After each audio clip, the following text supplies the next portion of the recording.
Pronto, meus irmãos, estamos de volta para a nossa segunda e última parte, né, dessa aula sobre filosofia política e política cristã. Eu mencionei na primeira parte dois livros que eu fiquei de apresentar para vocês aqui.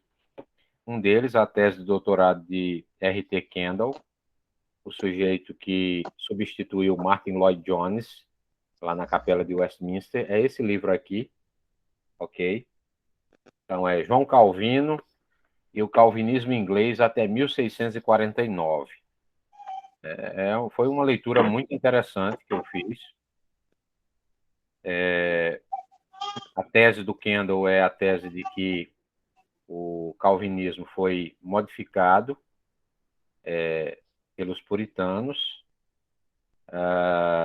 e tem algumas coisas muito interessantes dos escritos de Calvino que ele levanta aqui para mostrar, por exemplo, que a defesa da expiação limitada é uma coisa que não se apoia em Calvino.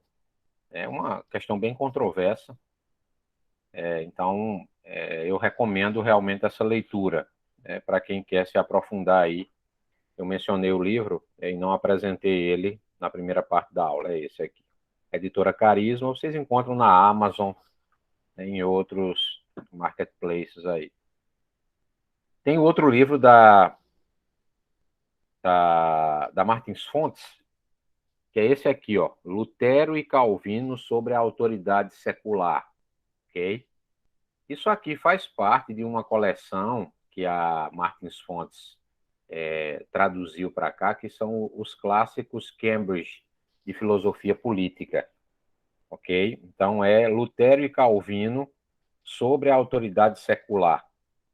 É um texto muito bom, é uma seleção de textos de Lutero e de Calvino, escrevendo sobre a resistência ao Estado, né, e sobre o papel do magistrado civil.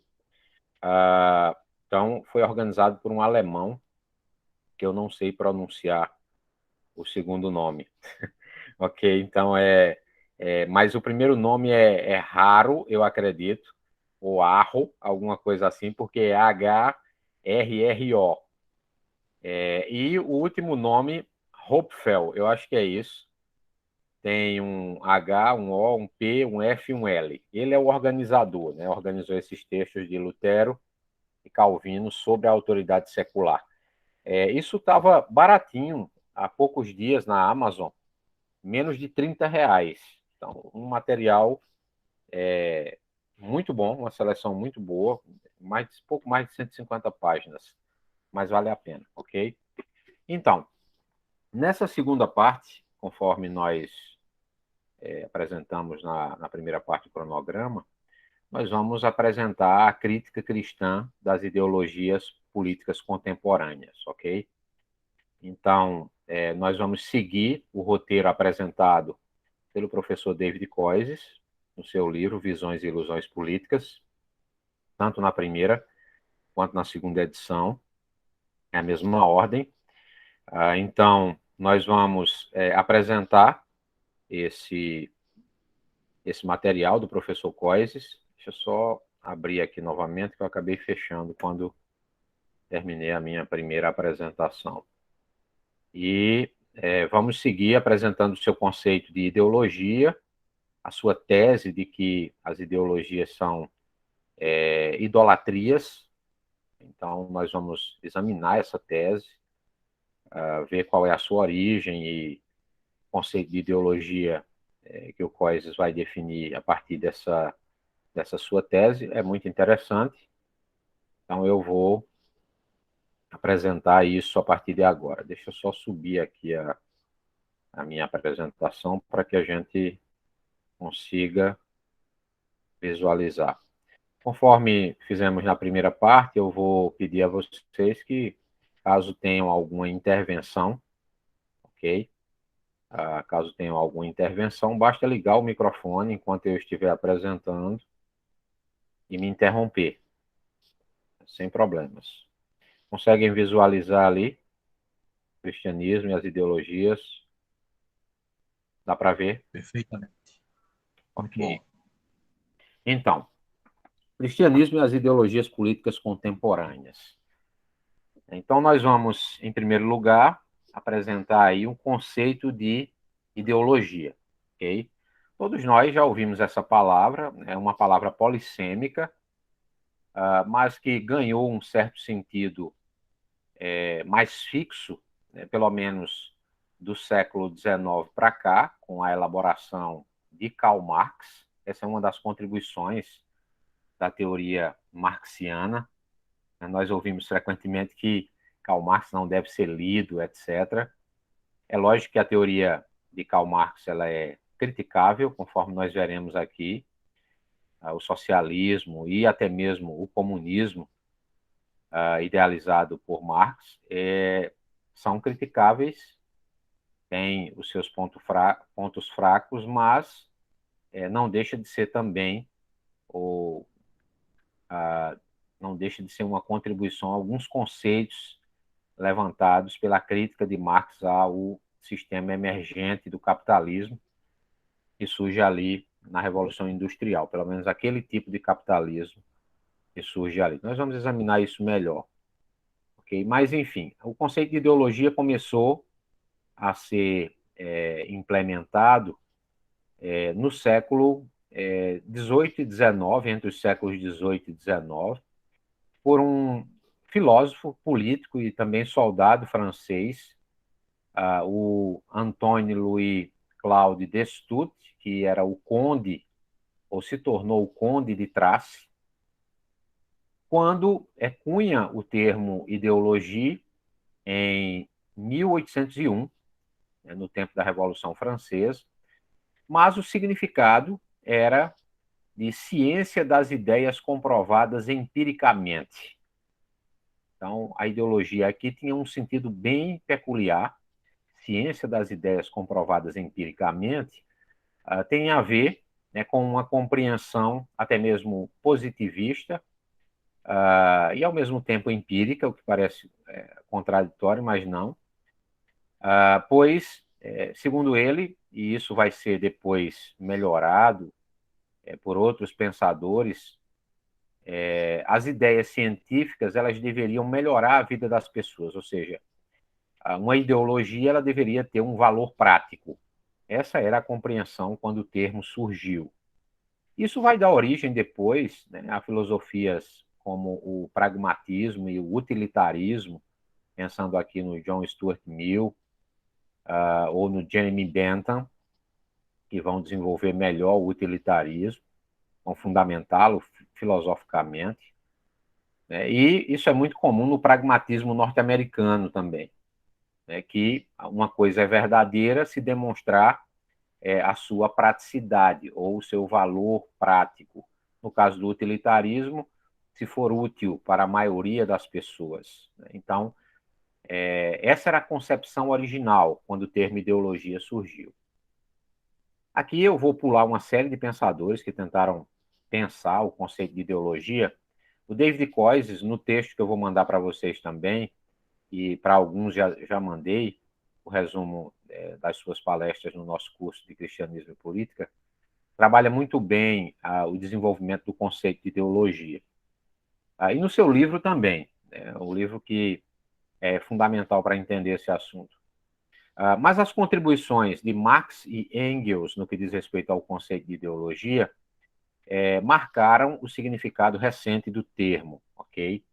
Então, para esses dois, a ideologia é a capacidade de criar uma falsa consciência propagada, ou melhor, o exemplo disso é a propaganda e a imprensa. Né? Então, mas poderia ser também para Marx, sobretudo, a religião.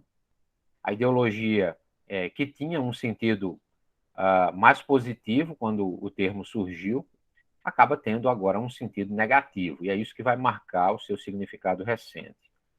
Okay? Então, nós encontramos, e aqui eu vou tentar dar um exemplo prático disso, por exemplo, os sermões de Lutero falando contra a revolta dos camponeses seria definido aí de acordo com a acepção marxiana do termo ideologia, seria um discurso ideológico. Né? Lutero estaria aí mascarando a realidade terrível de exploração a que viviam os camponeses né, sob os senhores feudais ali naquele período. Então, a ideologia tem esse sentido agora de algo que mascara a realidade, algo que acoberta a realidade. Esse é o conceito mais popular em teoria política quando se fala em ideologia política hoje, ok? Ideologia também tem um sentido de teoria, tem um sentido de cosmovisão. Um filósofo marxista conhecido, o Karl Mayr, ele, diferentemente de Marx, dizia que a ideologia surge sempre de um momento concreto, vivido, ou seja, ela é formada pela cultura e pela situação social em que as pessoas se encontram. Então, ideologia seria sinônimo de cosmovisão. Ela seria responsável pela formação de uma determinada visão de mundo que as pessoas têm. É nesse sentido aqui do Karl Mayr, por exemplo, que a gente escuta ou conhece os mais antigos a música de Cazuza, ideologia, eu quero uma para viver. Então, a ideologia aí como visão de mundo, ok? Como a cosmovisão. A filósofa judia Hannah Arendt, que sofreu perseguição, teve a família morta pelo nazismo, mas ironicamente se envolveu num caso extraconjugal com o filósofo nazista Martin Heidegger, tem também uma definição de ideologia. Né? Para ela, quando uma ideologia é algo negativo para ela também, quando uma ideologia é imposta à comunidade, como o nazismo, né, por exemplo, na Alemanha, segundo Hannah Arendt, essa ideologia ela ameaça arruinar a ação e o discurso necessários à formação e manutenção de uma esfera política livre. Para ela, a ideologia ela acaba com a liberdade individual. Basicamente, essa é a compreensão da Hannah Arendt quando escreve a respeito de ideologia. E aqui nós temos, né, o conceito de ideologia cunhado pelo David Koyes, no seu livro Visões e Ilusões Políticas. Um livro premiado internacionalmente. Recentemente eu vi o Tim Keller recomendando como uma das melhores leituras sobre o assunto que nós temos hoje, a segunda edição do livro do professor Koyes, que foi sucesso, a primeira e a segunda já também está sendo, tanto nos Estados Unidos quanto fora, né, aqui no Brasil também. Então, se alguém escreveu algo aí no chat, eu só vou ver daqui a pouco, ok? Se quiser ler, pode me interromper aí ou pode falar. Então, para David Koyes, as ideologias elas são tipos modernos de idolatria, que trazem no seu bojo suas próprias teorias sobre pecado e redenção. Então, veja, para o professor Koyes, e aqui nós precisamos ser justos com essa ligação entre ideologia e idolatria, ou idolatria como sendo não estritamente um conceito ligado à adoração de falsos deuses feitos de pedra, de madeira, gesso, etc., que é a compreensão popular de idolatria, né? Em algumas vertentes, até mesmo do cristianismo. Muitas pessoas acham que a idolatria se resume a isso.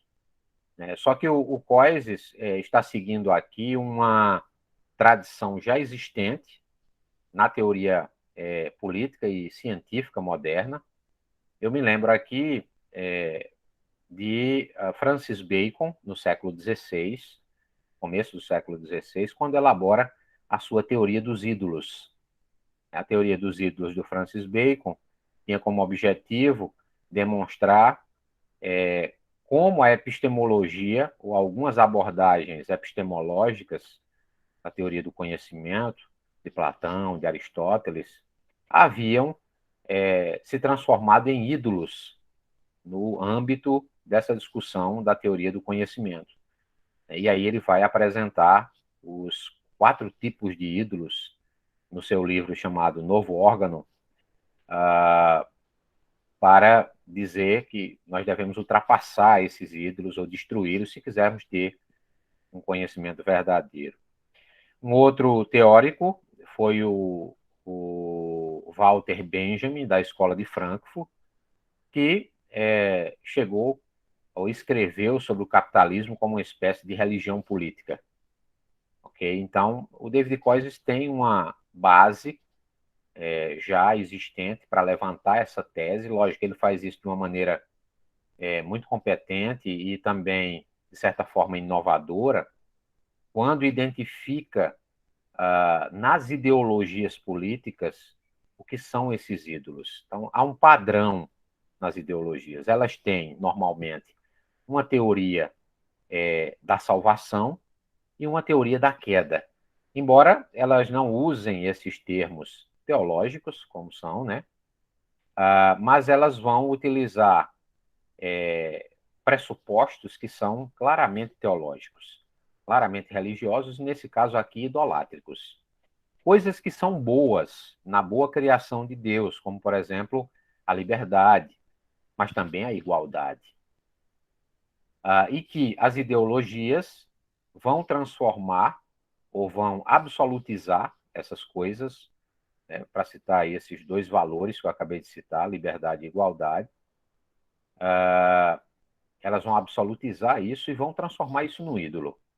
Ok? Então, nós vamos examinar as ideologias nessa acepção. E aqui eu explico melhor o conceito de ideologia do professor Koizes. Como as idolatrias bíblicas, cada ideologia também se fundamenta no pressuposto de que esse ídolo tem a capacidade de nos salvar de um mal real ou imaginário que há no mundo. Ok? Então, nós vamos percorrer aí essa compreensão do professor Koizes.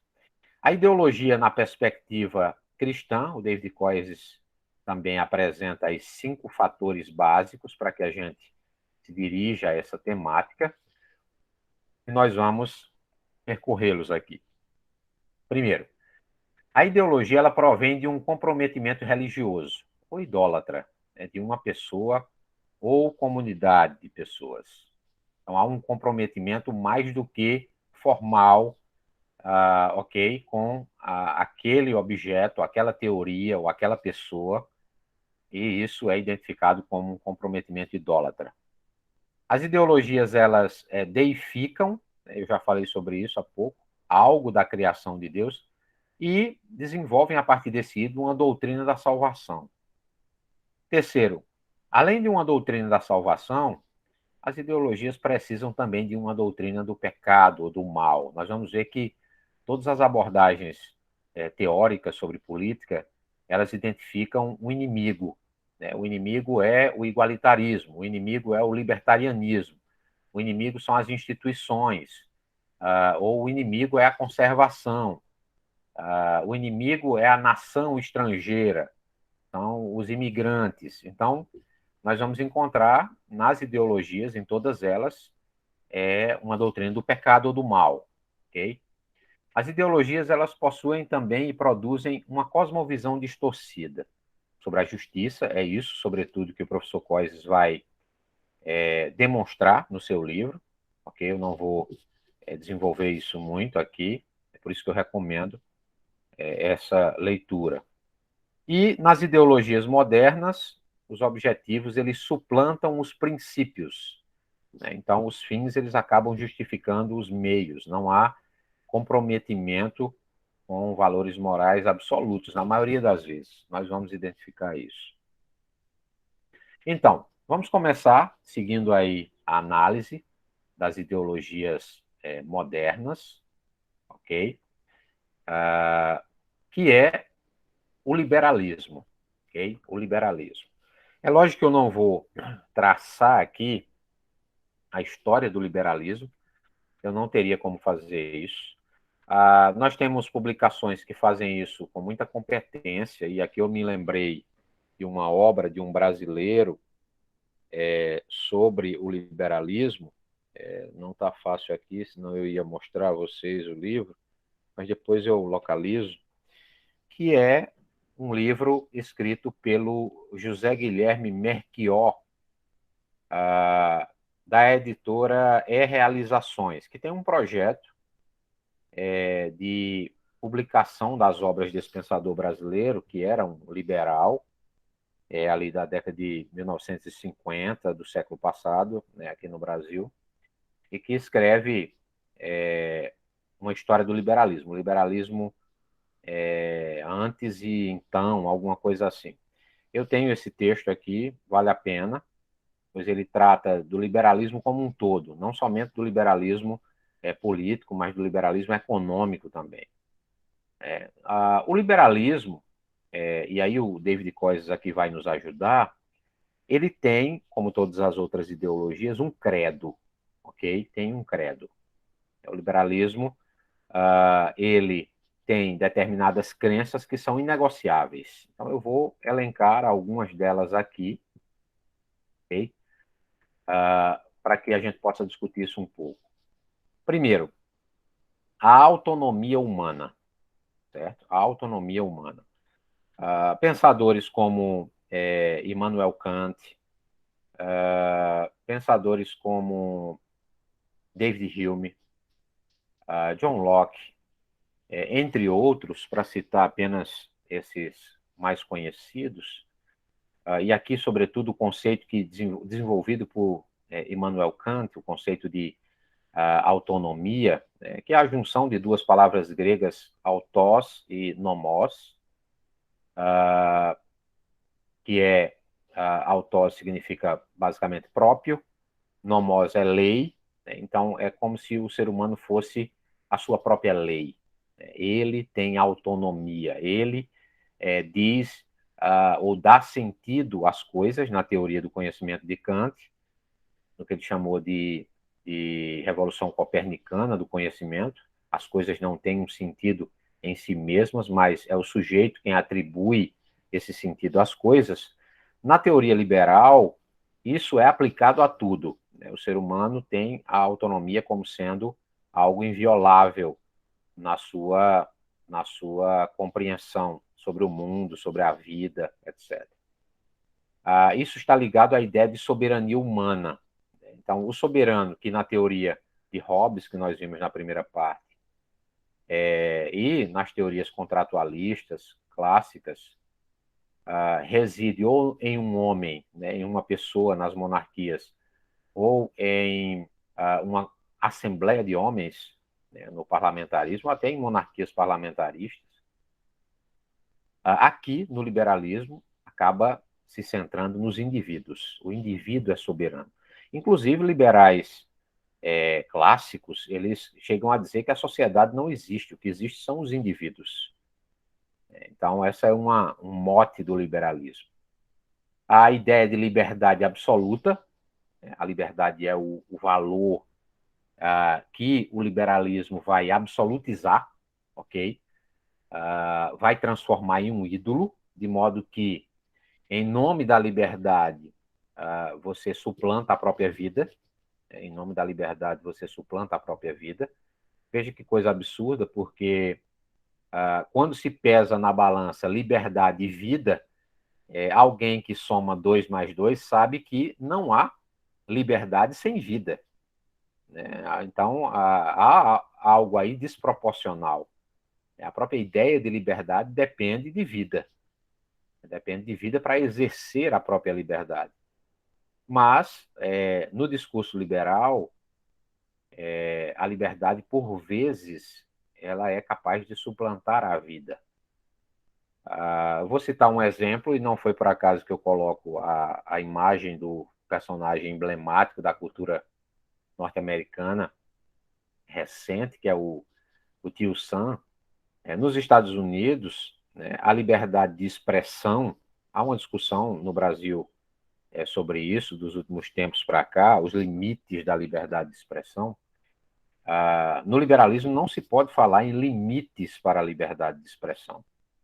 É por isso que, em 90% dos estados norte-americanos, eu diria até que em 100%, posso estar equivocado, mas acredito que em 100% do território norte-americano não é um crime, por exemplo, propagar ideias como o nazismo. Não é um crime propagar essas ideias lá. Então, o sujeito pode claramente ostentar símbolos dessa ideologia nefasta e pode defender a sua implementação pode se organizar, inclusive para discutir, estudar, ensinar esse tipo de ideologia. Passeatas são feitas em alguns estados, mais estados sulistas nos Estados Unidos, que tem um histórico de racismo muito grande. Para quem conhece um pouco da história dos Estados Unidos, pelo menos no século XX, vai constatar isso. Então, esse discurso, né, que infelizmente também tem se propagado para além das fronteiras norte-americanas, eu me lembro de um episódio que aconteceu aqui em Caruaru, de um jovem que foi pego com um símbolo nazista no shopping Caruaru aqui, e quando o segurança segura o seu braço, ele apela para a sua liberdade. Veja, eu não estou dizendo que o jovem é um liberal absoluto e que todo liberal defende a propagação de ideias nazistas, né? Mas essa crença na inviolabilidade da liberdade, ou na liberdade como um bem supremo, ela tem consequências, né? E é muito emblemático que alguém, ao ser confrontado em suas ideias, por mais terríveis que elas sejam, diga, é a minha liberdade, entende? Então, essa é uma crença fundamental, e é aqui que está a idolatria do liberalismo. Uma outra crença é o Estado como criação humana. Na teologia cristã, o Estado é instituição divina.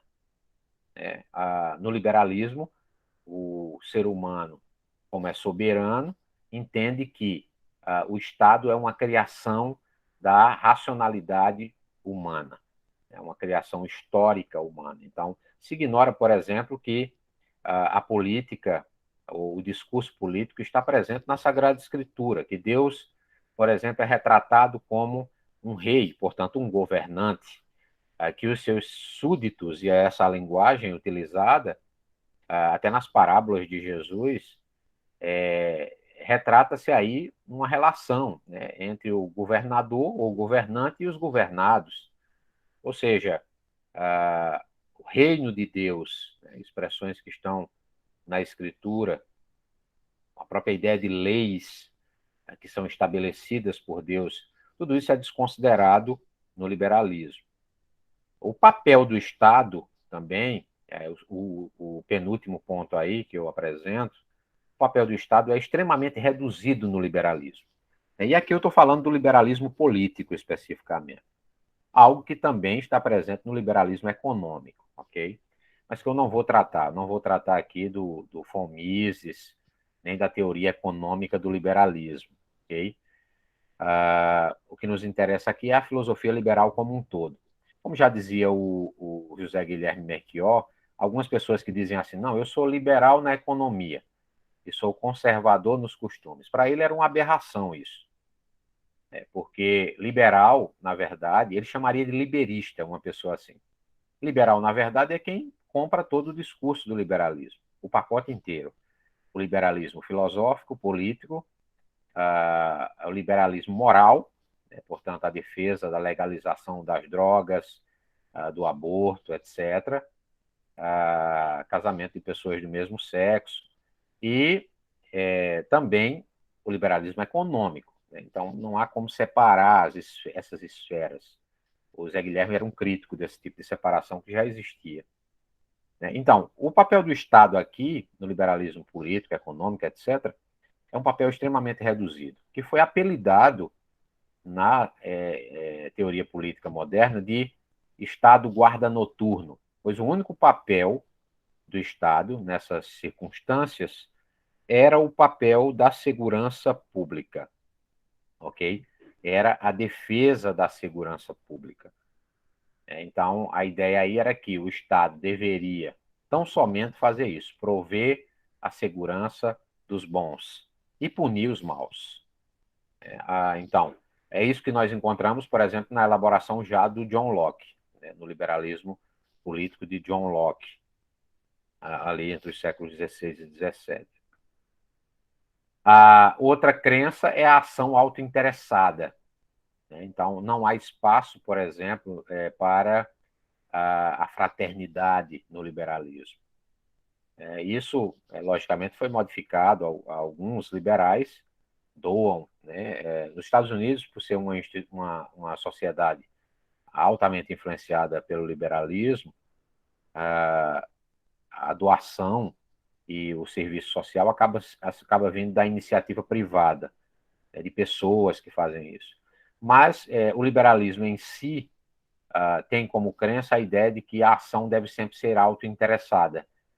O sujeito sempre age visando troca ou o seu próprio benefício. Então, esse aí basicamente é o credo do liberalismo, ok?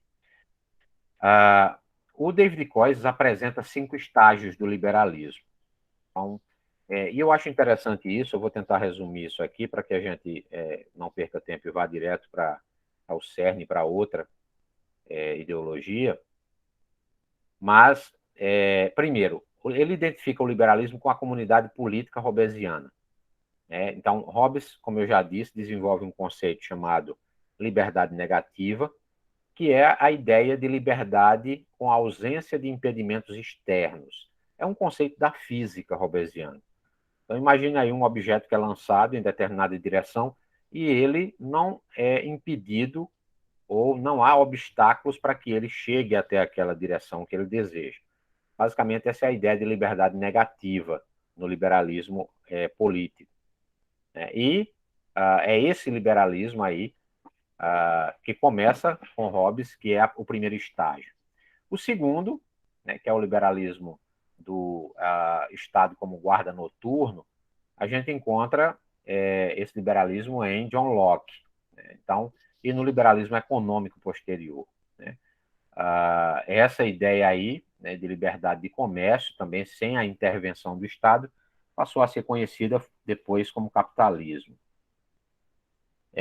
O Estado regulatório, né, que também é um desenvolvimento do liberalismo. Veja, as democracias hoje, elas são chamadas de democracias liberais. Né? Isso tem uma razão de ser. E, na maioria das vezes, elas são democracias cujo Estado tem um papel regulatório. Né? Então, vejam, a fim de que grandes empresas privadas elas não monopolizassem o comércio, o Estado foi usado para promover a verdadeira liberdade. Aqui o David Koyes está citando exemplos da política norte-americana. Então, o Franklin Delano Roosevelt, que foi um presidente norte-americano, acabou implementando esse terceiro estado aí para o liberalismo. Ele percebeu que era injusto que grandes corporações acabassem inviabilizando pequenos trabalhadores ou pequenos negócios. Então, imagine aí a fábrica da Coca-Cola instalada ao lado de alguém ou de uma casa, sei lá, que vendesse refresco. Aquela casa não tinha condições de competir com a Coca-Cola. Então, o que é que o Estado faz nesse sentido para promover a justiça? Então, ele vai, de certa forma, tentar equalizar isso ou tornar viável a atividade do mais fraco. Esse liberalismo aí acabou se desenvolvendo filosoficamente, que é o quarto estágio. Os chamados liberais tardios, como é o caso do John Rawls, que eu citei, uma teoria da justiça, adotaram essa compreensão aí de estado de bem-estar social, o welfare state, como é chamado, que busca proporcionar condições igualitárias para os indivíduos. No caso do Rawls, a igualdade ela será um valor tão precioso no liberalismo quanto a liberdade. Então, e assim, há argumentos para que a igualdade seja tão preciosa quanto a liberdade, argumentos até mesmo intuitivos. Né? Nenhum de nós gosta, por exemplo, quando está numa fila, de que alguém, em plenas condições físicas, passe na nossa frente, não em frente à fila. Nós queremos um tratamento igualitário. Não é porque o sujeito chegou lá de terno e gravata, não é porque ele é dono da metade da cidade que ele vai passar na minha frente. Né? Então, tem essa questão intuitiva que os seres humanos não querem ter a sua igualdade violada também. Mas o 5 estado do liberalismo é o atual, ok? É o estado aí de apoio à escolha. Né? Então, o que é que acontece? O Estado liberal nesse nível aqui, ele promove, né, aquilo que a maioria dos seus indivíduos ou dos seus grupos vai escolher. O Estado acaba apoiando. Por quê? Porque os políticos eles querem votos, né, de grupos organizados. Então, ele vai promover o casamento gay, por quê? Porque é uma escolha dos indivíduos. Ele vai promover o aborto, porque há um grupo querendo que o aborto seja promovido. E divórcio, poligamia, zoofilia, é algo que tem acontecido em alguns lugares da Europa. Por quê? Porque a ideia aí é que as liberdades individuais elas são sagradas e elas devem ser apoiadas institucionalmente. Então, basicamente, esses são os desenvolvimentos dos estágios do liberalismo. Pecado e salvação no liberalismo, David Coyce entende, por exemplo, que para o liberalismo é um pecado o aumento de leis, costumes, tradições, a ideia de autoridade, tudo é autoritarismo, restrição de liberdade de expressão. Então, o sujeito pode defender o nazismo, pode defender o fim das instituições, a morte de quem quer que seja, desde que a liberdade não seja violada. Quando uma desses mecanismos, né, tenta obstacular a liberdade, o liberalismo ou o liberal vai encarar aquilo como um pecado. Essa é a doutrina do pecado liberal. Já a salvação, ela é alcançada quando houver liberdade individual absoluta e irrestrita, quando ninguém interferir no direito da outra pessoa. Então, essa seria a salvação perfeita para o liberal. Então, o Estado não deve nem existir, deve ser o mínimo possível o seu papel, e os indivíduos devem agir como bem entendem. Essa é a ideia. Então, o liberalismo é identificado como ideologia idolátrica nesses termos aqui. Dúvidas, questões sobre o liberalismo? Alguém quer fazer alguma contribuição?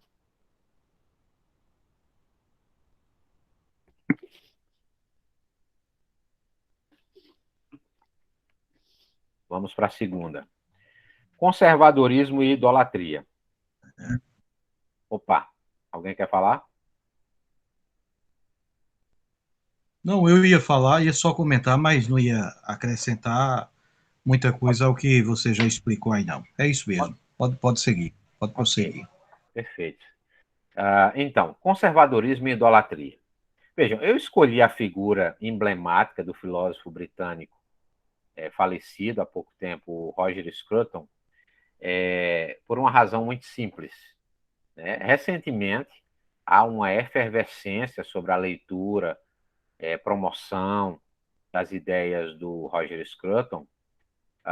Os seus livros têm sido traduzidos para a nossa língua, sobretudo. Né? E o conservadorismo britânico tem sido ensinado em cursos, em documentários, etc, etc, etc. Isso fez com que o conservadorismo ele fosse associado ao cristianismo. Né? Então, normalmente, alguém do espectro evangélico, né, ou mesmo católico, vai se auto-identificar como conservador nos termos da filosofia conservadora do Roger Scruton. Né? Não que o David Coyce mencione a teoria do Roger Scruton, mas é apenas para apresentar essa questão que eu trago isso aqui. O que muita gente não sabe, seja católico ou protestante, é que a inspiração para a filosofia conservadora, até mesmo para a compreensão metafísica do Roger Scruton, não está no cristianismo, ok?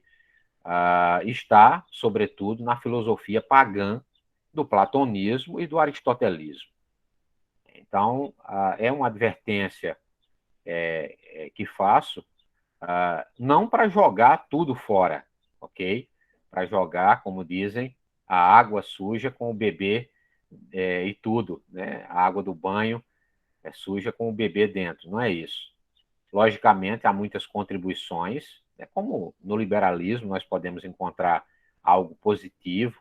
A ideia de propriedade privada no liberalismo, né, é uma ideia central também, né, e é uma ideia que eu penso que é justa, ok? Então, e até mesmo bíblica.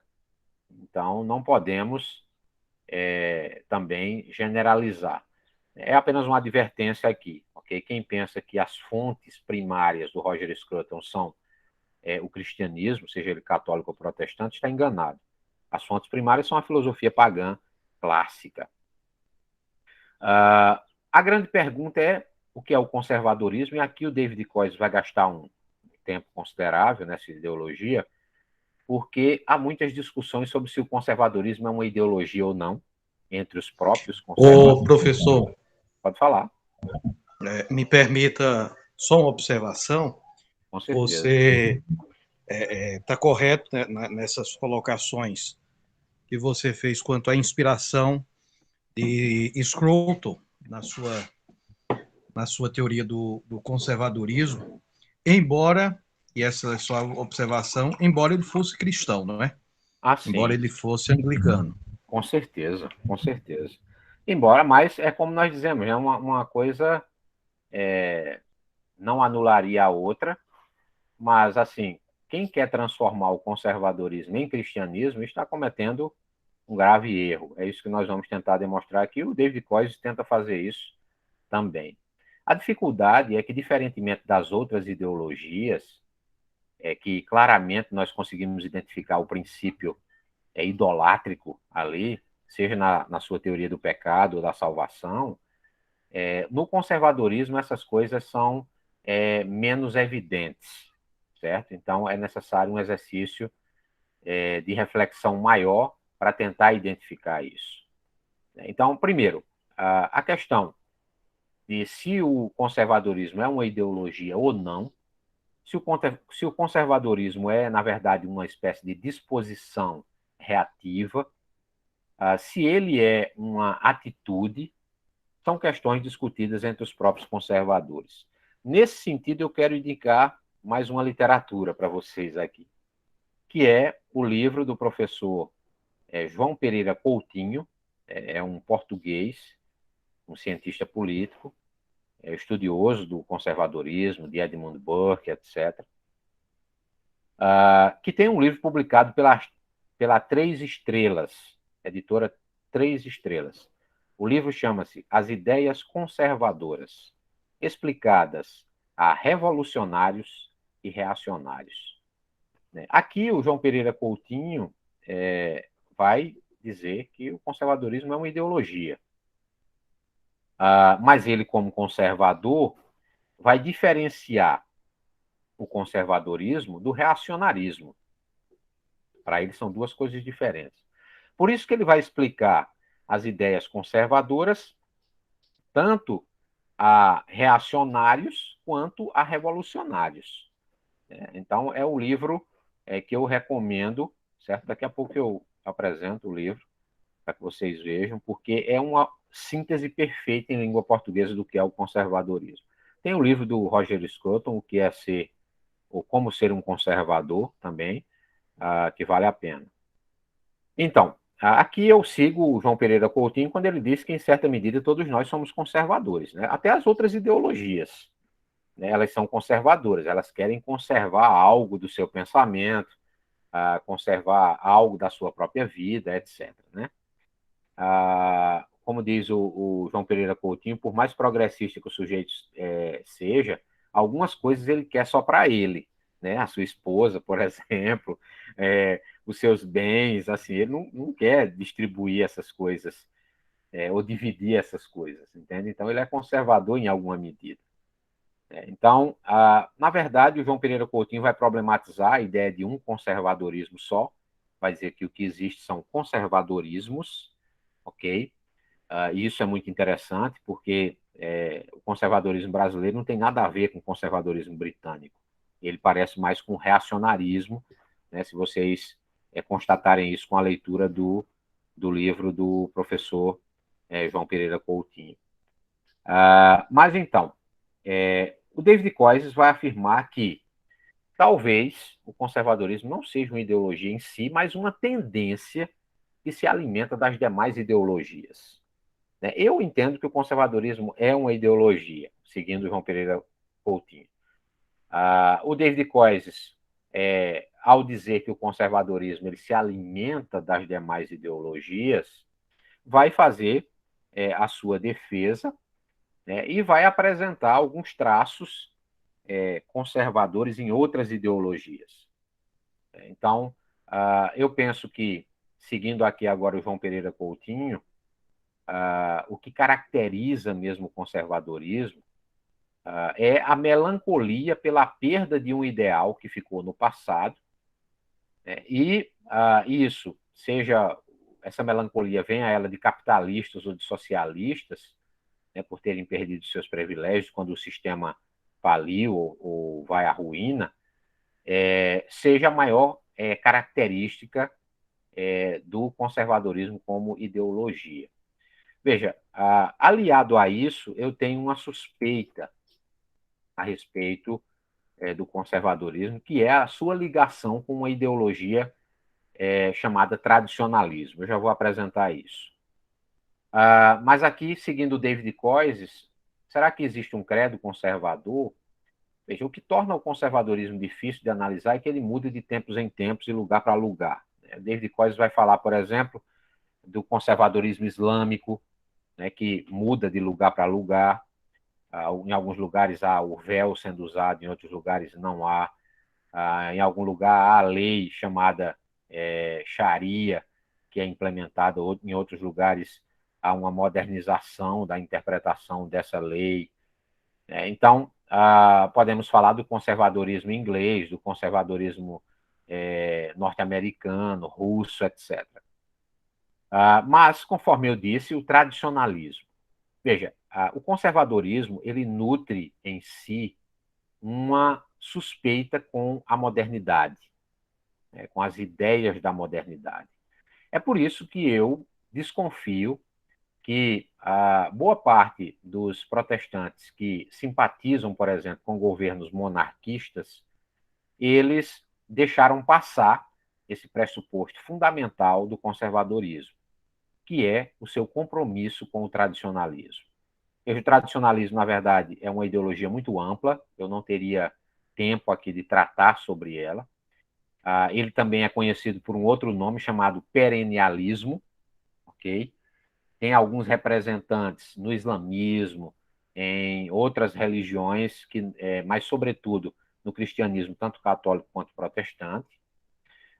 Por exemplo, o Olavo de Carvalho, sendo um católico, é associado ao tradicionalismo e ao perennialismo.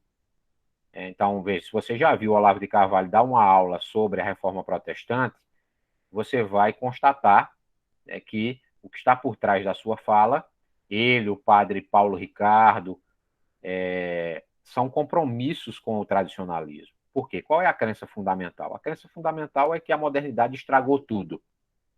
Mas os protestantes se esquecem que a reforma é fruto dessa modernidade. Na verdade, ela pode ser até a iniciadora dessas ideias da modernidade.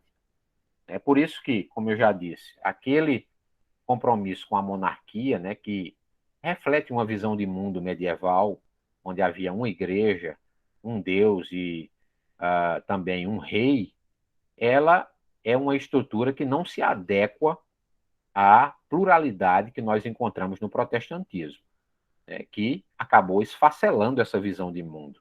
O protestantismo destruiu essa visão de mundo. Então, as ideias, tudo que cheira à modernidade é um grande problema para o tradicionalista. Então, eu identifico a doutrina da queda do conservadorismo no modernismo, na modernidade. Autores como Léo Strauss, Eric Voegelin, têm essa compreensão, ok? De que a modernidade estragou tudo, que a modernidade é a queda, e isso está no tradicionalismo, de radicais como René Guénon, de radicais como, esqueço agora o nome do italiano, o Évola, ok? Júlio Zévola, que simpatizavam com ideias como o nazifascismo, inclusive, o antissemitismo, o fascismo. Então, isso é uma advertência aqui. O que faz de alguém um conservador é a forma de lidar com a tradição e com a mudança no contexto da comunidade humana em desenvolvimento. O livro do professor João Pereira Coutinho é uma grande contribuição porque ele acaba tirando também alguns mal-entendidos da ideia da relação do conservadorismo com a tradição. O conservadorismo não quer manter as instituições pelas instituições, ok? As instituições que devem ser mantidas em qualquer comunidade política, dirá o João Pereira Coutinho, são aquelas que funcionam e que vêm funcionando e milenarmente demonstrando aí a sua utilidade para aquela comunidade política, ok? Então, outra coisa também é que o conservadorismo defende algumas bandeiras, não é porque ele tem compromisso com a fé cristã, né? Por exemplo, a bandeira do casamento. O conservadorismo, a filosofia conservadora em si, não defende o casamento porque o casamento é uma instituição divina, mas defende o casamento porque ele tem preservado a raça humana até aqui, né? Tem a procriação que existe no casamento heterossexual, ela tem preservado a raça humana. Então, é possível, e eu vou nomear alguns conservadores que não têm nenhum compromisso com religião, com a fé cristã, ok? Razões humanistas apenas. Razões humanistas, estritamente. Então, o conservador enxerga com desconfiança alguma mudança brusca e em larga escala que comprometa as instituições que vêm funcionando tradicionalmente bem. Não é que o conservador é contra a mudança em si, o João Pereira Coutinho vai dizer isso, mas ele é contra mudanças ou revoluções, por exemplo, né? O texto agora me fugiu o nome dele, do Edmund Burke, né, aqui, encontrei aqui, reflexões sobre a Revolução na França, né, que é uma espécie de longa carta que ele escreve para apresentar a sua posição sobre a Revolução Francesa. Nesse texto, nós percebemos claramente que o grande problema aqui, ou a grande crítica, é com a ideia de subversão das instituições, a ideia de destruição e depois reconstrução sobre novas bases ainda não experimentadas, uma espécie de nova sociedade. Então, a ideia também de que a liberdade não deve ser regulada, ela está contra o conservadorismo, ok? Então, isso é a maior contradição dos sujeitos que dizem não, a liberdade não pode ser tolhida de maneira alguma, em circunstância nenhuma. Isso não é conservadorismo, ok? Não é conservadorismo. A liberdade tem limites no conservadorismo. Então, o Edmund Burke deixa isso bem claro. É uma outra leitura aqui que eu já ia esquecendo. Pronto, o prefácio dessa edição que eu tenho aqui, quem escreve é o João Pereira Coutinho. É uma edição da Vida Editorial. Uma tradução muito boa. Vejam, o conservador acredita piamente na tradição. Tradição é o que herdamos do passado e é algo que se mostrou útil à sociedade. Veja, essa relação com a tradição não é problemática em si. Problemática é quando ela se transforma numa espécie de tradicionalismo, né? Por exemplo, eu conheço, e há um movimento recente, né, de protestantes migrando para o catolicismo ou voltando ao catolicismo, porque encontra no catolicismo essa relação com a tradição que parece mais fixa, né, unitária, e até imagética, né, que o protestantismo acabou eliminando nas suas vertentes genebrinas, por exemplo. Mas o quê? O que é que acontece?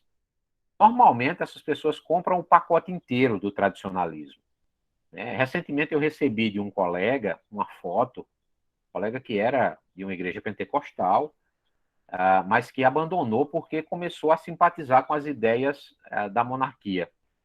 E depois do homeschooling, e daí para católico, e daí para entrar no catolicismo foi uma mão na roda. E há poucos dias esse sujeito me manda uma foto em uma missa tridentina, do rito tridentino, onde o padre aparece aí do jeito que eu coloquei no slide, de costas para a igreja, né? e de frente para o altar, rezando a missa totalmente em latim.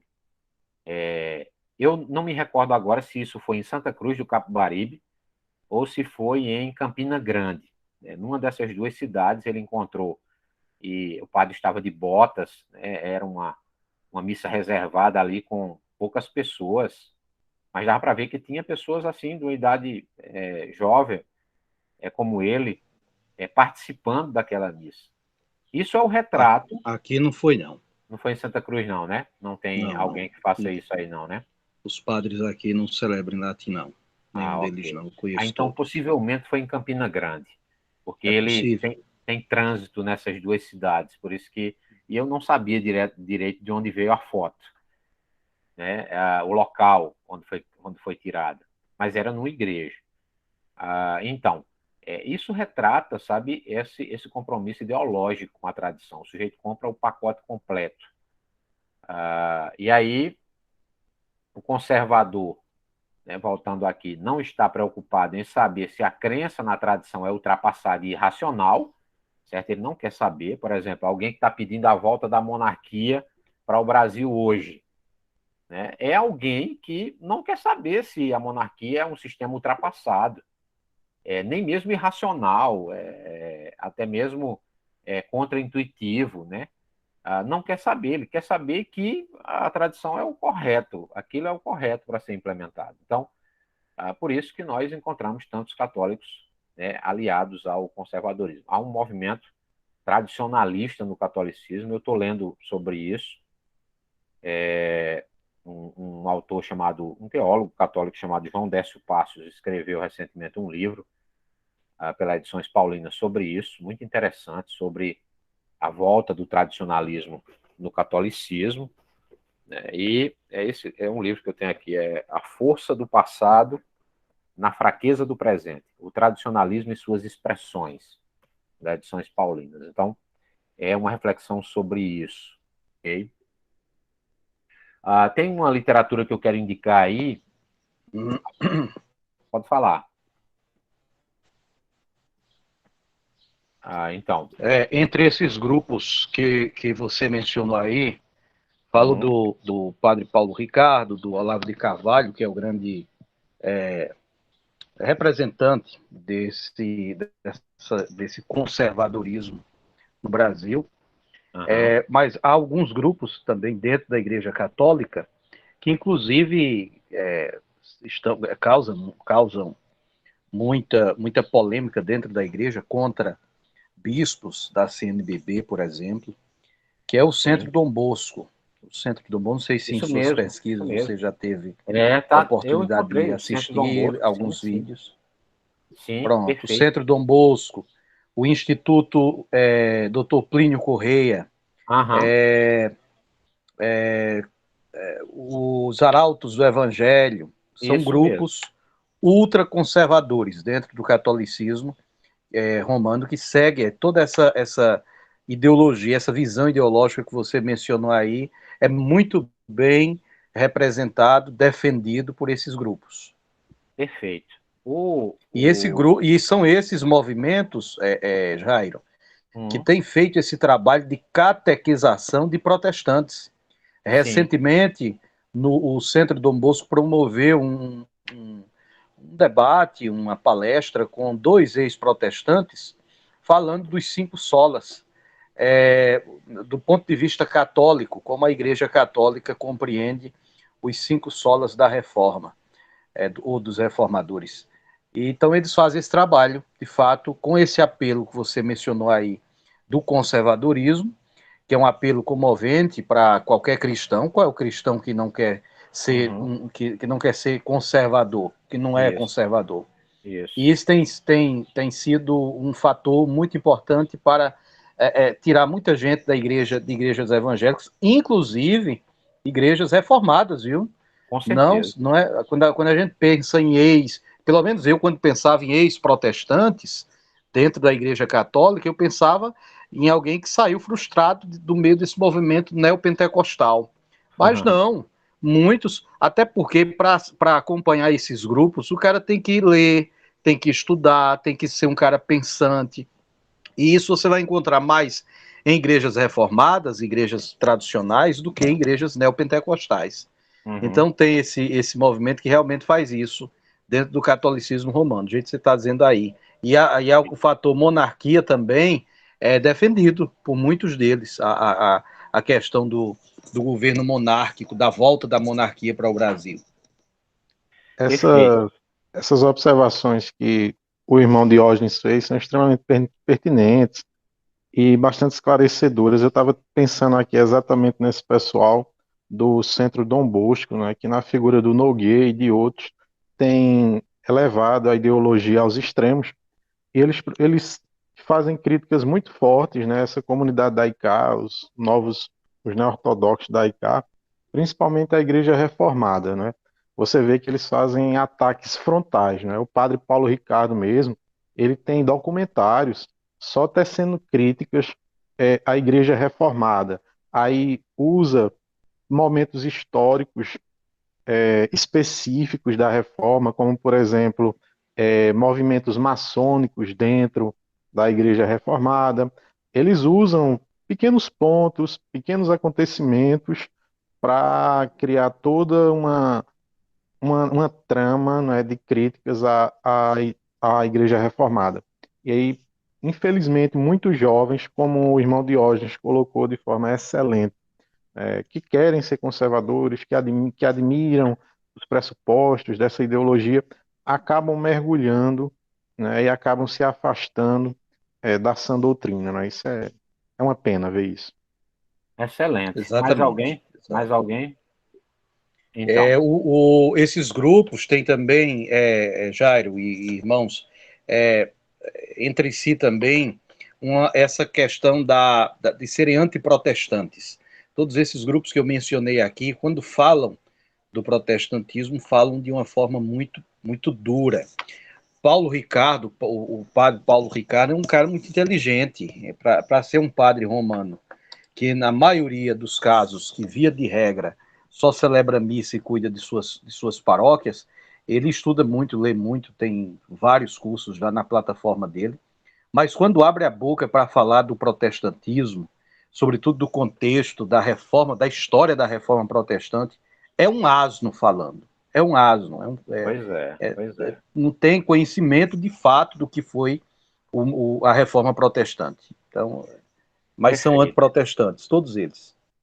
Pois é, então veja, isso está acontecendo atualmente, ok? Muita gente não sabe disso, mas a grande porta é a ideia de tradição ou tradicionalismo que está presente na ideologia do conservadorismo. Então, assim, eu vou elencar aqui, ok, alguns elementos ideológicos, né, que a gente poderia chamar de idolátricos do conservadorismo, ok? Então, a fascinação por um passado ideal, então, as pessoas que clamam pela volta da monarquia, as que dizem que a Idade Média era o período áureo da história da humanidade, sobretudo da história do cristianismo, o endeusamento do período clássico grego, que a gente encontra nesses cursos de homeschooling católico, sobretudo.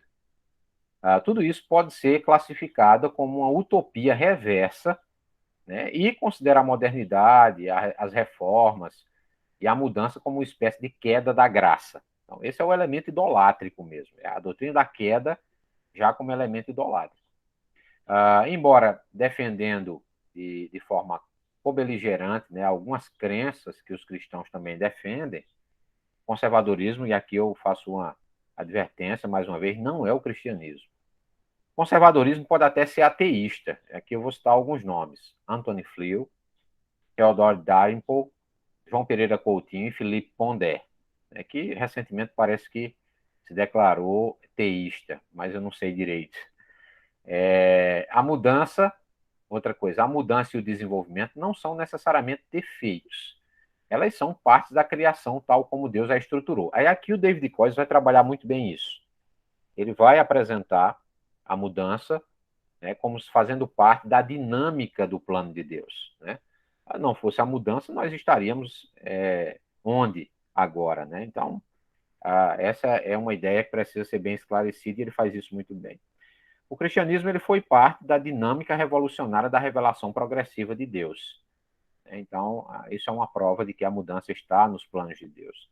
Um livro que eu ia indicar para vocês é do cientista político Mark Lilla, A Mente Naufragada, ok? Sobre o espírito reacionário, da editora Record. Na verdade, eu gosto muito do Mark Lilla, eu tenho alguns livros dele aqui, inclusive um livro que não foi traduzido dele, que é muito bom, sobre o Deus natimorto. Ele fala sobre a relação entre política e religião na modernidade. Um excelente texto, não foi traduzido ainda. Mas eu tenho traduzido dele aqui A Mente Naufragada, que é esse que vocês encontram aí, pela mesma editora, A Mente Imprudente, que ele faz uma análise dos intelectuais na atividade política. Ele é um filósofo progressista, ok, democrata, mas há uma análise dele sobre o que causou a derrota, por exemplo, dos democratas para Donald Trump naquela eleição que Donald Trump ganhou, que, a meu ver, foi a melhor leitura sobre o que acontece, de certa forma, na esquerda no mundo todo. Ele faz críticas ferrenhas à esquerda, com autoridade, pois ele é alguém da esquerda. O livro que eu estou mencionando aqui, publicado pela Companhia das Letras, O Progressista de Ontem, de Hoje e do Amanhã. Os desafios da democracia liberal no mundo pós-políticas identitárias.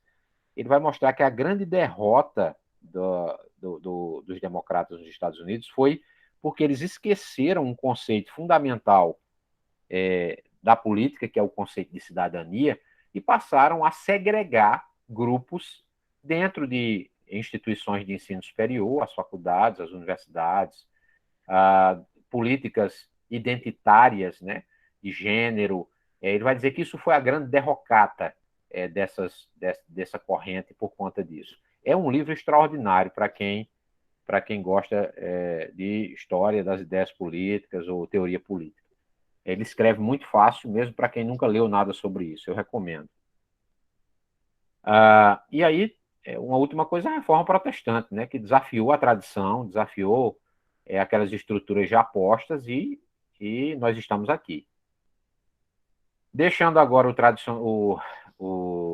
tradicionalismo, o conservadorismo de lado, vamos para o nacionalismo.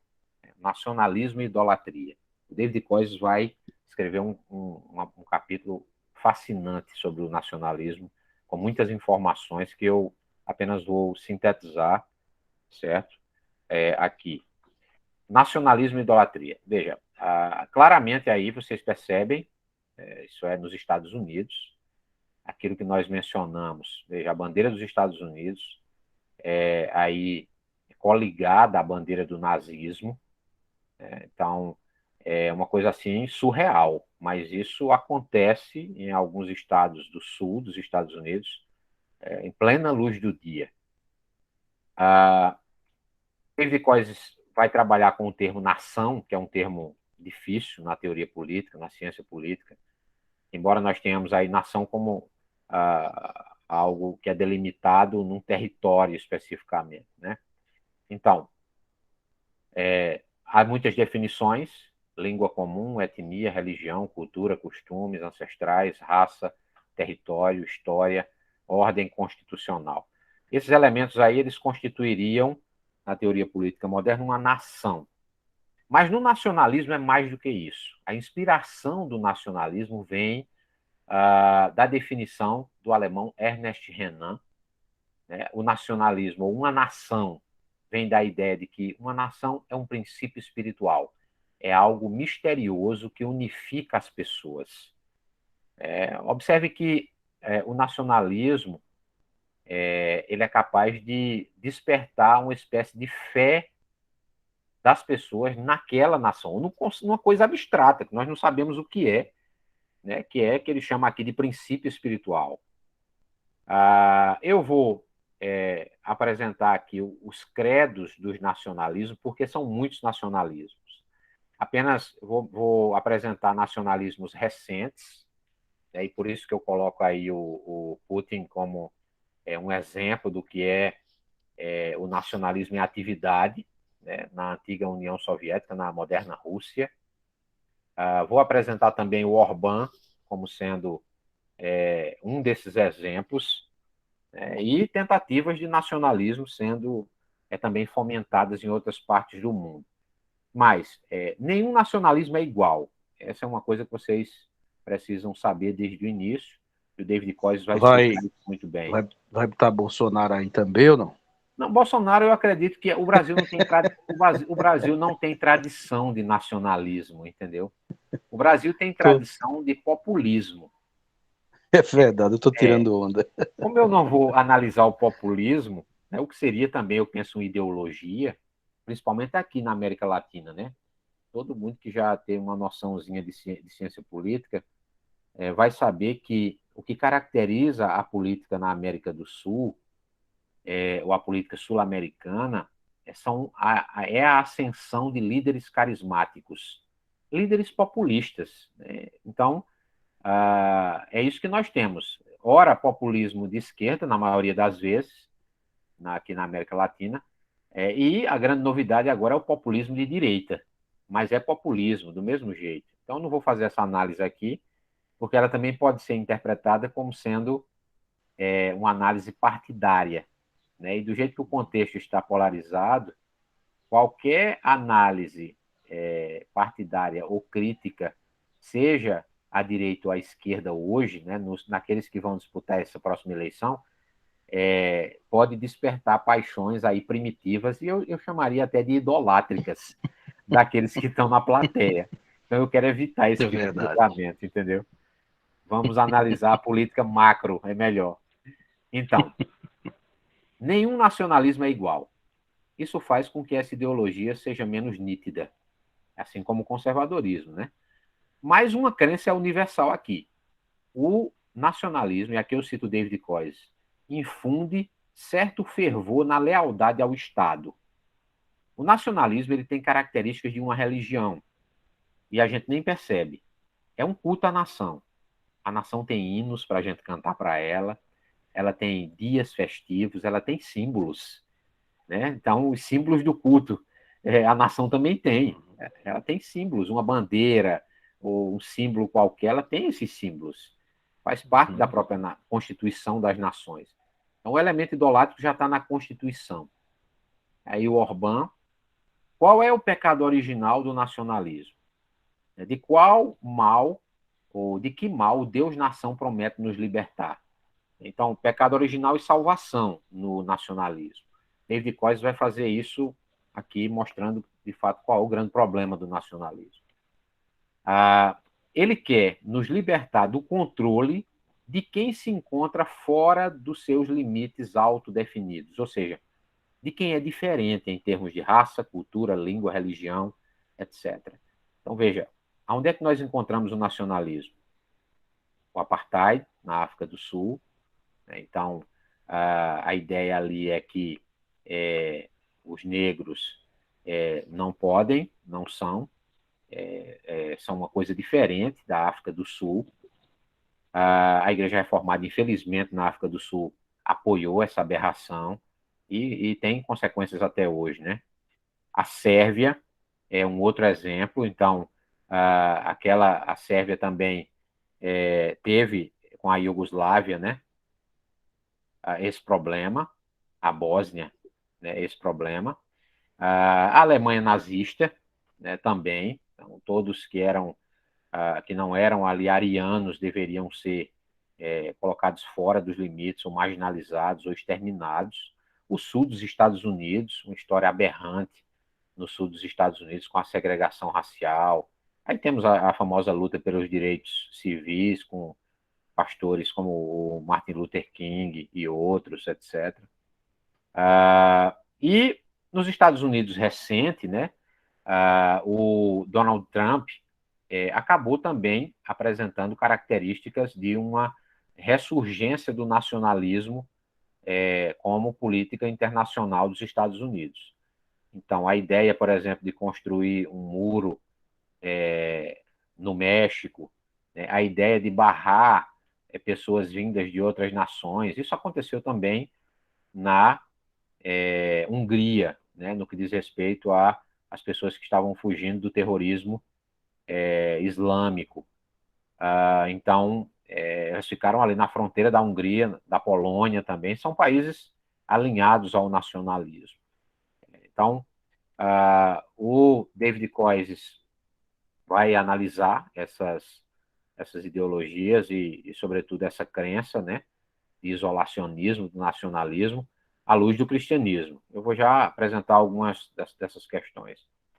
A visão nacionalista do Estado e o patriotismo. Veja, nacionalismo é diferente de patriotismo, ok? A gente já vai ver, é uma diferença sutil, mas há uma diferença. A visão nacionalista do Estado, ela usa o Estado para consolidar a unidade nacional através do uso de meios de comunicação e monopólio educacional. Okay? Então, o nacionalismo ele tende a se degenerar numa visão totalitária como o fascismo, né, que dizia que nada fora do Estado. Então, o Estado acaba entrando na vida privada dos cidadãos através de tudo, tanto da mídia, né, de uma TV estatal, etc., até mesmo a educação, né, o controle do currículo, etc. A pergunta é errado ser patriota? Veja, essa é uma pergunta que o David Koyes vai dizer o seguinte: deve haver uma devoção moderada, ou o que ele acha melhor chamar de amor pela pátria. Contudo, essa lealdade patriótica está vinculada ao compromisso comum de fazer a justiça dentro do contexto da comunidade política. Ela não pode extrapolar isso. Então, na medida em que ela, por exemplo, identifica qualquer outra nação como sendo estritamente uma inimiga potencial da sua própria nação, isso não é mais patriotismo, isso já é nacionalismo. Ele vai dar alguns exemplos de que o nacionalismo é a ideologia preferida dos cristãos, ok? Então, ele vai dizer que especialmente católicos ou melhor, evangélicos e católicos ortodoxos. O lema por Deus e pela pátria, ele atrai os segmentos mais fundamentalistas do evangelicalismo e da ortodoxia. Então, é um lema que, de fato, atrai. E isso é um lema do nacionalismo, normalmente. Os nacionalistas evangélicos geralmente alegam que a sua própria nação foi vocacionada por Deus de forma especial para cumprir um grande propósito no mundo. Isso aconteceu com os puritanos do Mayflower, ao tentar estabelecer uma comunidade, uma nova Sião, né, quando fugiam ali da perseguição católica. Eles acabam plantando nos Estados Unidos o germe do nacionalismo. Né? Isso vai estar presente na Declaração de Independência, isso vai estar presente na Constituição, isso vai estar presente na ideia que os evangélicos têm de que eles são agora, os Estados Unidos durante muito tempo era o grande celeiro de missionários. Então a ideia é que ela é a nação escolhida, é o novo Israel de Deus. O David Koyes vai mostrar como isso foi nocivo para o cristianismo de uma forma geral nesse capítulo. Muitos protestantes americanos acreditavam que sua nação, e não a igreja, eram os herdeiros das promessas feitas a Israel no Antigo Testamento. Os puritanos, que se estabeleceram onde hoje é os Estados Unidos, tensionavam construir uma cidade sobre a colina, que seria um exemplo para o resto do mundo. Veja, aqui essa parte poderia também ser chamada de desconstruindo um ídolo, porque muita gente tem uma visão romântica dos puritanos. Na verdade, a história do cristianismo ela precisa ser encarada por nós não com esse romantismo. É a história da igreja que é santa e pecadora, conforme dizia Lutero, ok? É a história dos erros e acertos do povo de Deus. Não que não há virtudes no puritanismo. A minha própria tradição tem a sua origem no puritanismo. Eu acho que toda a tradição protestante, aí pós-reformada, tem relação com o puritanismo, seja para o bem ou para o mal. Mas isso não faz com que eles sejam perfeitos. Por exemplo, o Cotton Mather e as comunidades dos puritanos que haviam se estabelecido na Nova Inglaterra, defendiam, por exemplo, a pena capital para uma série de crimes civis, assim, e até mesmo crimes religiosos. Por exemplo, alguém que sonhasse um sonho, sei lá, uma mulher sonhasse nua, correndo na floresta, e ela contasse esse sonho à sua vizinha, ela podia ser denunciada como bruxa e poderia ser queimada. Isso aconteceu em algumas dessas comunidades. O filme As Bruxas de Salem é um grande exagero, e muitas vezes é uma polêmica também que exagera determinados aspectos. Mas muitas daquelas histórias realmente aconteceram, ok? Então, há crimes horrendos que poderiam ser atribuídos também a esse segmento do protestantismo. E isso por conta também desse germe aqui, do compromisso com o nacionalismo. Mas se isso pode até ter ficado para trás, ou ainda está presente em ramos do evangelicalismo, na Igreja Ortodoxa isso é uma constante, ok? Isso é uma constante. Uma vez eu fiz essa pergunta a um padre ortodoxo, depois de ler um artigo em uma revista norte-americana que criticava a relação, a crítica que a Igreja Ortodoxa tinha com a política do Vladimir Putin, assim, uma espécie de relação subserviente. Não havia voz profética ali, a Igreja não dizia nada contra aquele governo. E aí ele desconversou, né, dizendo que, de fato, o sujeito que é colocado ali é o novo czar, é o novo César da Igreja, etc. Uma aberração. Mas o nacionalismo dos ortodoxos ele pode ser definido nos termos de um nacionalismo étnico. Isso já se percebe nos nomes das igrejas, né? Ortodoxa grega, ortodoxa russa, ortodoxa sérvia. A concepção ortodoxa tradicional de como deve ser aí a relação da igreja com o Estado está baseada na ideia de sinfonia, ou seja, uma harmonia entre as duas instituições. Contudo, na prática, o que acontece é que a igreja serve de capacho do governo, apoiando até mesmo governos corruptos e anticristãos que promoveram genocídios. Isso é uma marca terrível no nacionalismo da Igreja Ortodoxa. O David Koyes termina aí o nacionalismo, dizendo que ele comete 3 erros. O erro de atribuir a si mesmo uma missão especial como nação. Um erro de atribuir à nação uma honra que só cabe a Deus. E aí não sustenta uma visão limitada do Estado ou da nação. O Estado acaba se confundindo com uma espécie de Deus.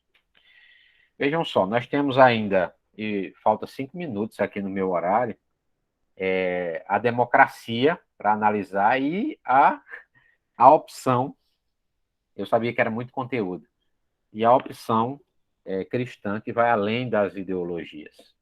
Eu acho que, para que não fique muito cansativo, a democracia eu devo resumir aqui e, em pouco tempo, aí uns 10 minutos no máximo, eu apresento para concluir aí com a opção cristã. O que é que vocês me dizem? Bom. Por mim, tudo bem. Ok. Tranquilo. Vamos lá.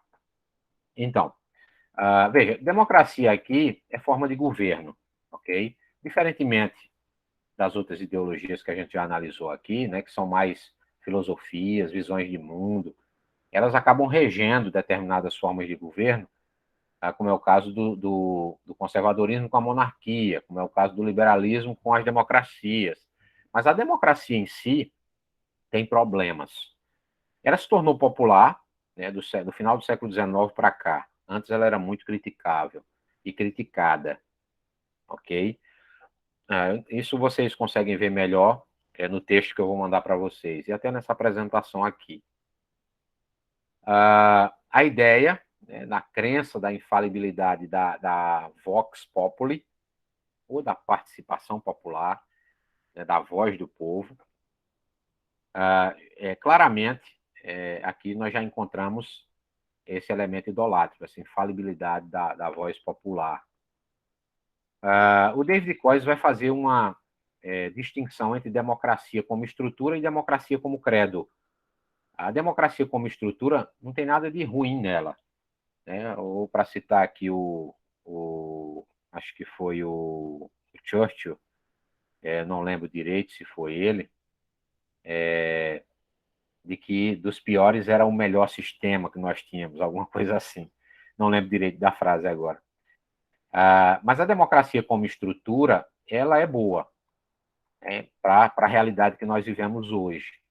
Então, ela tem essas características aí, que eu não vou ter tempo de falar sobre elas, infelizmente, ok? Mas essas características são justas, podemos dizer assim, para a nossa realidade atual. Já a democracia como credo, ela tem alguns problemas, e o David Koiz vai justamente focar nesses problemas, certo?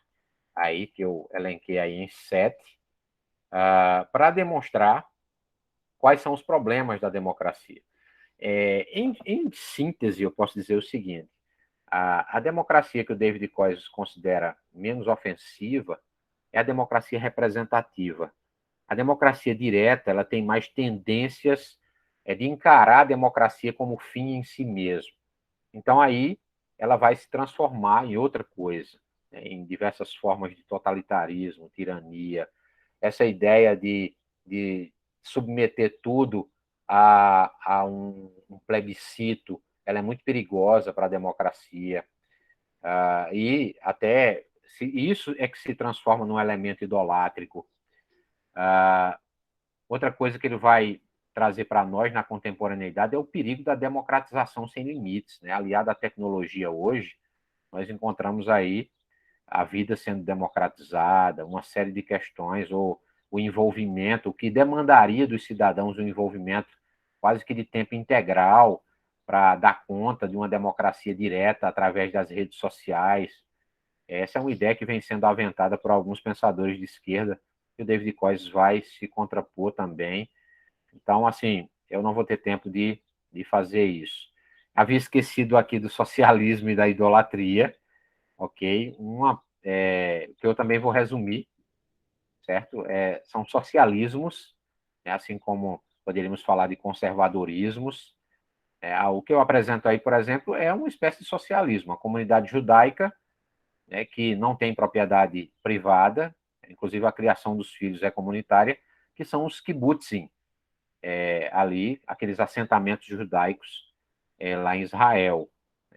Alguns vão dizer que a experiência da igreja primitiva pode ser assim classificada também como socialismo ou sinônimo de comunismo, etc. Há muitas críticas a isso, logicamente. O Karl Marx, né, e aí o que é que une a visão socialista é a ideia de uma visão progressista, transformadora, revolucionária, que na visão de Marx, na verdade, o papel do Estado, quando o comunismo fosse implementado, era que o Estado desaparecesse, não haveria mais necessidade do Estado. Okay? A ideia é que seria ali a eliminação das classes, tornaria o Estado também dispensável. O David Koiz vai apresentar a proposta do socialismo, aí a ideia teórica do socialismo é de que todos os membros da comunidade entregam os produtos do seu trabalho a uma forma de autoridade central, que, por sua vez, vai redistribuir tudo igualmente a todos os membros. Claramente, isso já se mostrou como não funcionando. E o David Koiz vai mostrar qual é o problema. O problema aí o que a propaganda chama de propriedade comum, na realidade, a monopolização da propriedade por uma elite. Essa elite, no final das contas, não vai prestar contas a ninguém. Então, teremos Fidel Castro morando num palácio, a população morando na favela. Então, ironicamente, no socialismo, a propriedade se torna muito mais concentrada, o David Koiz vai dizer, do que no capitalismo, né? Onde as grandes fortunas ali ficam na mão de 5, 8, 10% das pessoas do mundo, né? Mas, mesmo assim, ele vai comparar os dois sistemas e vai demonstrar que o socialismo, em tese, e na prática, concentraria muito mais. Aqui eu faço a relação do socialismo com o marxismo, a visão marxiana. Não vou ter tempo de falar sobre isso de uma forma que eu gostaria. Aqui Agora sim, deixa eu só concluir isso aqui, para também não ficar muito solto, ok? Para quem vai assistir depois também, é importante, já que não vai ter acesso ao texto, etc. Então, nenhuma discussão a respeito do socialismo estará completa até que Marx e seus seguidores sejam estudados. O grande problema atualmente são as críticas sem fundamento e sem leitura, né? A desonestidade intelectual. Isso acontece de ambos os lados, ok? Então, o socialismo tem em comum com o marxismo e com a visão original de Marx a seguinte característica: a promessa de erradicar a pobreza e a opressão de classe.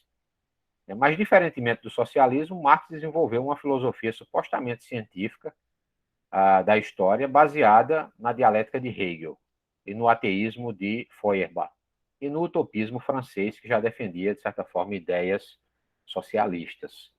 Entre essas crenças, nós encontramos a eliminação da propriedade privada, a ressignificação aí das relações sociais, do casamento, de uma série de questões, a eliminação do próprio Estado, tudo isso, a apropriação dos bens pela classe mais baixa.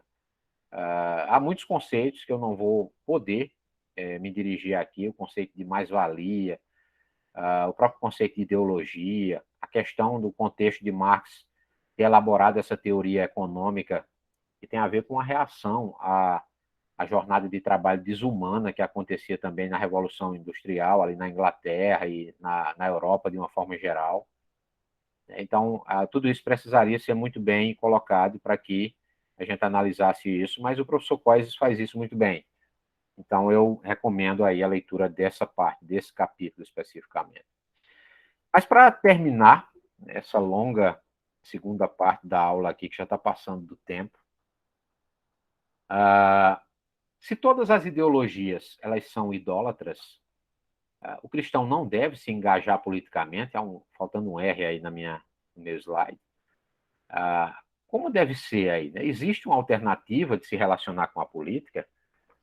Veja, no livro, conforme eu disse, o professor Coises vai apresentar duas alternativas. Uma delas é a doutrina social católica, de Leão XIII, publicada, sobretudo, em uma das suas encíclicas, Rerum Novarum, e vai apresentar ali uma crítica num contexto bem específico, né, de luta entre capitalismo e socialismo, que estava se acirrando, e vai demonstrar que a visão cristã, embora ele não defenda ali separação ainda entre igreja e Estado, essa foi uma questão que se manteve, só depois o Papa seguinte parece que fez uma correção nisso, mas ele vai defender ali, apesar disso, que igreja e Estado são, de acordo com Tomás de Aquino, duas esferas diferentes. A igreja estaria no reino da graça, cuja função é ali cuidar da alma dos indivíduos, enquanto que o cuidado do corpo estaria no reino da natureza. Né? Então, o dualismo natureza e graça de Tomás de Aquino vai servir de estrutura para pensar a relação de igreja e Estado na teoria ou na doutrina social católica. Há conceitos importantes que o David Coises vai trabalhar ali, que eu não vou ter tempo de abordar aqui, mas, a título de introdução ainda, existe uma outra alternativa que muitos cristãos evangélicos não conhecem. Os cristãos evangélicos eles adotam uma abordagem dualista, muitas vezes, identificando a cultura e a política com a cidade dos homens e com o reino de Satanás. Recentemente, isso é motivo até de pesquisa de muitos estudiosos, mesmo segmentos bem antagônicos à política, como é o caso do pentecostalismo, do neopentecostalismo, deram uma guinada e mudaram de posição, né? Não mais uma posição quietista ou antagonista à política, de demonização, mas uma posição de apropriação da política, né? E de influência no ambiente político. Isso é motivo de estudos. Mas aqui a cosmovisão que o David Coises vai apresentar, né, para lidar com o fato do pluralismo, é o que ele vai chamar de pluriformidade, que está presente na tradição caiperiana, ok? Então, essa pluriformidade também leva em consideração que nós podemos reconhecer o lado positivo das ideologias, aquilo que eu já acabei resumindo nessa aula. Então, direitos e liberdades sem a soberania do indivíduo, no liberalismo. Reconhecer o lugar da tradição sem servir absolutamente a ela, no conservadorismo. Valorizar a comunidade humana sem desprezar sua diversidade, o nacionalismo. Defender o papel do Estado como promotor da justiça, mas sem rejeitar, mas rejeitar a ideia de que o Estado ou o povo nos salvará, como no socialismo. Tudo isso pode ser feito por nós, ok? Então, as alternativas, né, que eu, na verdade, só vou abordar aqui o surgimento, o ressurgimento da política reformada na Holanda. Então, aqui resumindo, século XIX e XX, a tradição protestante foi capaz de desenvolver uma resposta às políticas revolucionárias e ideológicas que estavam tentando ali ressignificar as comunidades políticas, sobretudo na Holanda, né? Tem uma reação à criação do partido antirrevolucionário pelo Guilherme Groen van Prinsterer, ali no começo do século XIX, 1801.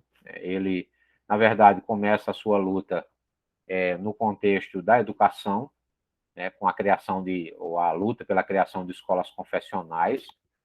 Então, ele quer que aconteça isso.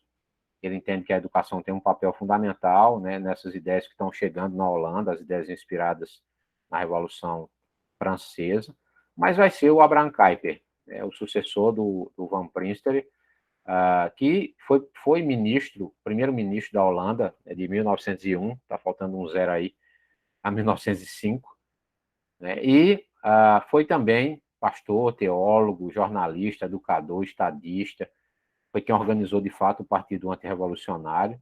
Alguns diziam que ele era uma espécie de polvo, que tinha ali 200 mãos, que não sabia como é que ele fazia tanta coisa. O calvinismo, que era a filosofia subjacente à teoria política do Kuyper, para ele é mais do que os 5 pontos, ok? Então, o calvinismo soteriológico, é o que a gente conhece, né?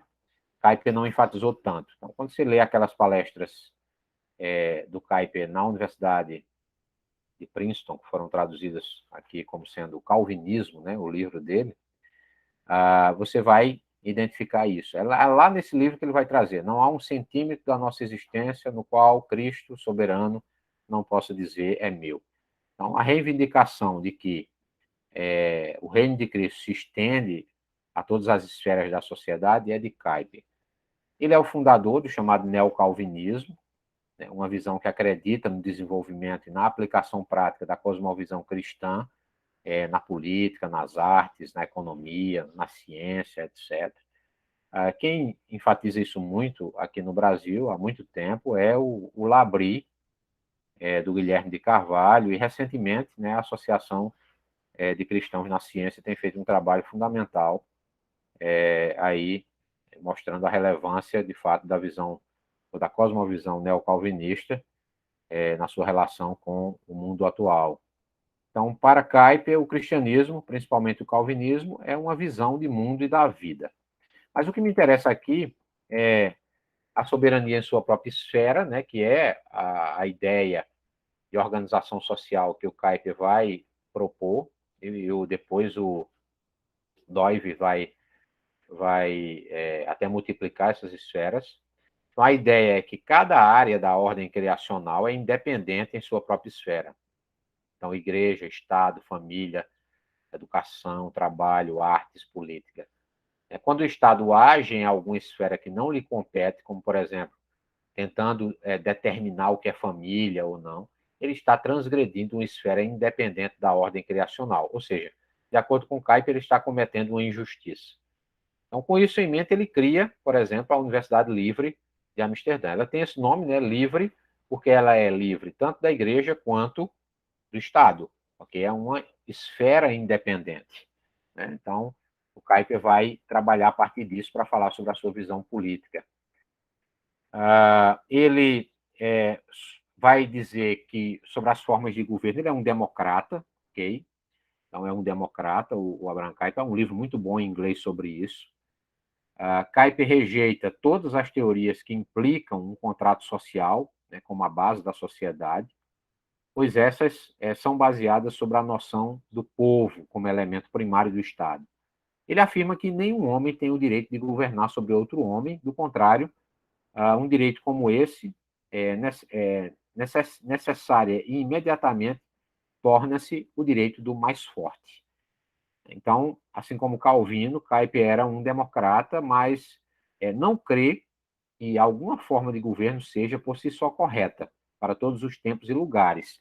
Veja, Kuyper estava flexível. Se em algum lugar a monarquia funcionou, perfeito.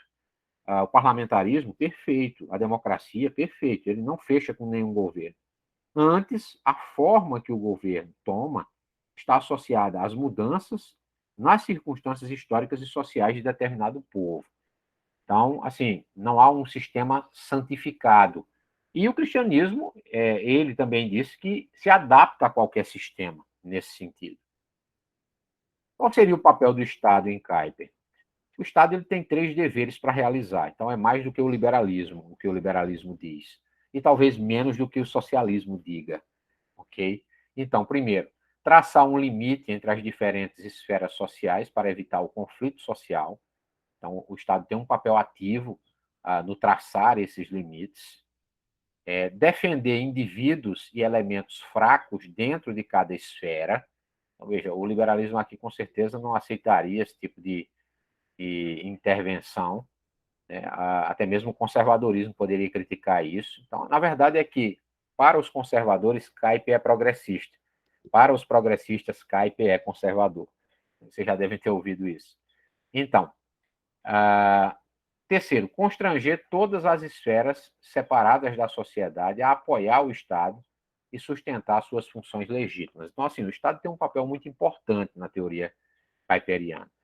Então, ele depende também da cooperação das demais esferas. Uma coisa interessante, que eu não vou ter tempo de desenvolver também, é a relação da educação, ou o debate sobre a educação. O debate que começa com o Van Prinster e depois Kuyper assume. E aí, Kuyper defende, por exemplo, que pais que não quisessem matricular seus filhos em escolas religiosas, escolas calvinistas ou católicas, o Estado deveria também manter uma escola laica para que o pai colocasse seu filho naquela escola laica, de acordo com as suas preferências individuais. Então, assim, o Estado tinha esse papel de manter escolas cristãs, manter escolas católicas, manter escolas protestantes. Então, veja, o papel do Estado é muito ativo. Ao mesmo tempo, a liberdade e o pluralismo são conservados na visão social de Kuyper. Nesse sentido que ele é um democrata também. Essa é uma maneira, talvez, de equalizar aquele problema que eu levantei no início da aula. Como aí, ou no início da segunda parte, eu terminei a primeira parte da aula com isso, sobre o pluralismo. Como conciliar visões de mundo distintas, sem violentar ninguém. Então, o Kuyper acaba fazendo isso. Então, meus irmãos, chegamos ao final aí. Não há uma visão pura de política cristã, ela é adaptável, ok? Mas há princípios, diretrizes, que eu penso que o cristianismo deve seguir para o mundo, para ser implementado no mundo contemporâneo. Então, aquelas visões messiânicas de achar que um presidente evangélico poderá nos salvar, eu acho que elas precisam ser abandonadas por nós, ok? Então, o papel da igreja, nesse sentido, é tradicional, é ser voz profética, e, ao mesmo tempo, também é servir. Servir e sofrer. Que a igreja ela não vai se livrar disso. A marca de Jesus é que a igreja sofra mesmo. Então, Paulo já trazia essas marcas no seu corpo, né? E, ao mesmo tempo, dizia que os cristãos deviam ser bons cidadãos, obedecendo o governo, e era um governo ímpio, como o de Nero, por exemplo. Então, logicamente, quando essas ordens eram explicitamente contrárias, nós temos o direito de nos recusar a obedecê-las e temos o direito de morrer, né? Então, é isso que eu encontro no Novo Testamento, eu não encontro outra coisa lá, eu não encontro a imposição, né, nem a revolução, nem a imposição de costumes cristãos aos pagãos, né? Nós não encontramos uma elaboração assim. Então, acho que, pelo menos, princípios nós temos para seguir aí fazendo isso. Dúvidas e questões aí, uns 2 minutinhos e a gente encerra.